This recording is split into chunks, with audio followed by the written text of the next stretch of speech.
Аполонија Мармаладова. Во Сант Антонио на езерото Маџоре живеела една женичка која толку убаво умеела да прави мармалад, што нејзината услуга ја барале и во Валкувија, и во Валтравија, и во Вал Дументина, и во Вал Поверина. За време на сезоната луѓето доаѓале од сите долини, седнувале на оградата за да му љубуваат на езерото, си откинувале по некоја малина од грмушките и ја викале женичката која умеела да прави мармалад. Аполонија, што има? Ке ми сварите ли мармалад од боровинки? На драго срце, ке ми сварите ли убав мармалад од црни сливи?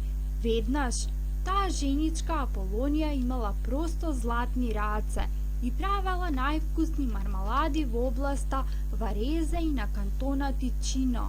Аполонија, ки ми направите ли мармалад од ежиња? Еднаш кај неа дошла една жена од Аркуменџа, толку сиромашна што за мармалад немала дури ни кеса со кајси, и затоа патем си го наполнила скутот со зелени костени што прилегале на ежиња. Немам друго. Добро, ќе се обидам. И Аполонија така се зафатила што од зелените костени направила чудесен мармалад. Друг пат таа женичка од Аркумеџа не нашла дури ни костени, зашто паѓајки сувите лисија ги покриле. Затоа пристигнала со полн скутник коприви. Аполонија, ки ми направите ли мармалад од коприви? Не најдов друго. Добро, ке видиме што ќе излезе.